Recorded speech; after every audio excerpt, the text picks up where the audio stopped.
Hello everyone, this is Crochet with Kesha again. Today we're going to be crocheting a single crochet. Thanks for coming to my channel. Let's get started.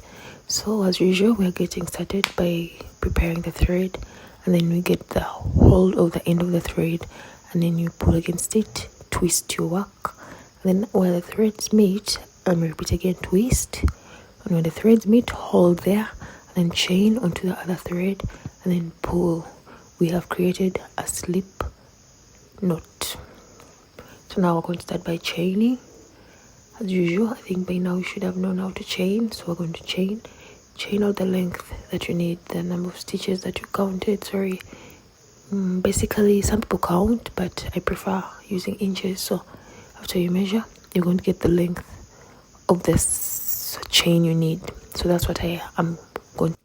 So now we're going to make the first row. So you skip the first stitch, get into the next stitch, chain into the stitch, pull out. We are left with 2.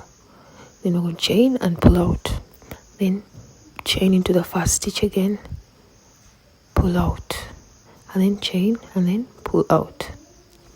So we're going to again stitch into the first stitch, chain, pull out. We're left with 2, pull out, chain into the first stitch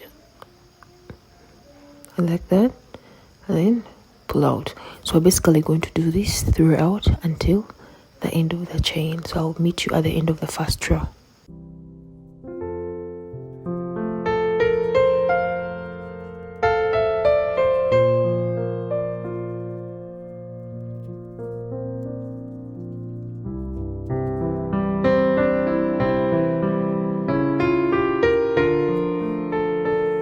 So we've reached the end of the row. This is how it should look like. Now we're going to be making the second row. Now you chain 1 and then turn your work. After turning, we're going to chain into the very first stitch that you see, the very first hole you're seeing there, that one there. So we're going to put into it, chain, pull out. We'll lift it 2, pull out again. Then put our hook into the next hole, chain, pull out. We have 2 left, chain, pull out again. Then we put in the next hole. We're going to do this throughout into all those other holes, the same procedure we followed when we're creating row 1. And you can see our holes are very visible. You're not going to get any challenges. So we're going to just continue putting our hook into it, chain, then pull out. You should be having two threads on the hook whenever you chain and pull out. Like you can see there are 2, and then you pull out. So then again you put into the stitch, chain, pull out. We're going to do this repeatedly until you achieve the number of rows you need. But then I want to show you how to finish up at the end of the line when you're creating the second row, because it's mainly tricky. So as you can see, we're at the end of the row. You can see how curvy it is, but then we're going to have to chain into that stitch. You see that stitch there that is hidden, that very hole there. We're going to have to chain into, we're going to have to put our hook into it. So when we put our hook into it, we're going to chain, pull out. We'll have 2 left, we chain, pull out again. So you see how it turns out. If you don't put into that stitch, your work is not going to be straight.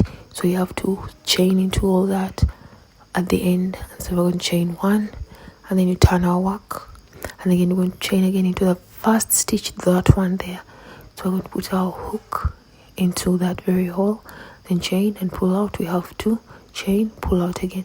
So we're going to basically do the same thing. Put our hook, chain, pull out. We have 2 left, we chain, we pull out. Same thing, reciprocating up to the end of the project that you need to do.